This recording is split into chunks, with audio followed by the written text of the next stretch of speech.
Welcome to NSTV news. నేను సౌజన్య. ముందుగా ముఖ్యాంశాలు. నిర్మల్ జిల్లా ఖానాపూర్ పట్టణ కేంద్రంలోని సుభాష్ నగర్ కాలనీలో పోలీసులు కార్డన్ సర్చ్ చేశారు. ఇందులో ఎలాంటి అనుమతి పత్రాలు లేని 41 ద్విచక్ర వాహనాలు, 6 ఆటోలు, 3 కార్లు, టాటా మ్యాజిక్ 1 సీజ్ చేశారు. కార్డన్ సర్చ్ లో పాల్గొన్న 50 మంది పోలీస్ సిబ్బంది కాలనీ వాసులతో మాట్లాడి ఎవరైనా కొత్త వ్యక్తులు కనబడినా పోలీసులకు సమాచారం ఇవ్వాలని కోరారు. నేరాలు అదుపు చేయడానికి ఎస్పీ గారి ఆదేశాల మేరకు కార్డన్ సర్చ్ చేశామని ఖానాపూర్ సిఐ సైదారావు అన్నారు.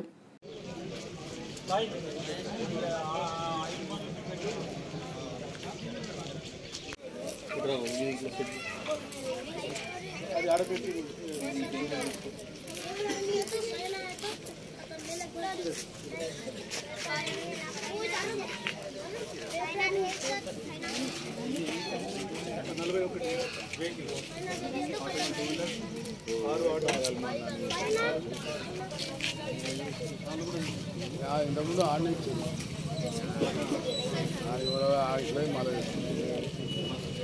కూడా సైబర్ ఫ్రాడ్ ద్వారా అనేకమైనటువంటి వ్యక్తులు నష్టపోతూ ఉన్నారు సొసైటీలో. కాబట్టి ప్రతి ఒక్కళ్ళు కూడా బీవేర్ జాగ్రత్తగా ఉండండి.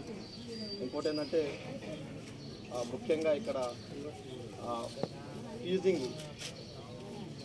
టీజింగ్ అనేటువంటిది కూడా జరగదు. ఎక్కడైనా సరే స్త్రీలపైన అఘాయిత్యాలు జరిగినప్పుడు మాకు వెంటనే కాల్ చేసి చెప్పండి. ఇంకోటి ఏంటంటే బైక్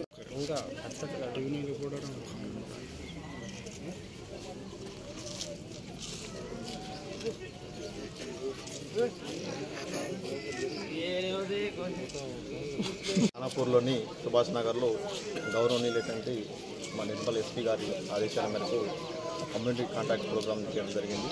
ఇందులో 41 టూ వీలర్స్, 7 ఆటోలు, 3 కార్లు without number plates, irregular number plates ఉన్నటువంటి వెహికల్స్ని సీజ్ చేయడం జరిగింది. వీటన్నిటిని కూడా ప్రాపర్గా వెహికల్ డాక్యుమెంటేషన్ చూసిన తర్వాతకి దానిపైన యాక్షన్ తీసుకోవడం జరుగుతుంది. తిరిగి వచ్చినప్పుడు కూడా మన గమ్యాన్ని ముగించుకొని ఇంటికి వచ్చినప్పుడు కూడా అదేవిధంగా రావాలని కోరుకుంటున్నాం. కాబట్టి ప్రతి ఒక్కళ్ళు కూడా ఖచ్చితంగా ఇది మన బాధ్యతగా గుర్తిరిగి లైన్గా కాలంగా అవకాశం ఉంటుంది. కాబట్టి ఖచ్చితంగా ఉండాలి. ఇంకోటి ఏంటంటే ఈ రోజులలో సైబర్ ఫ్రాడ్ జరుగుతుంది.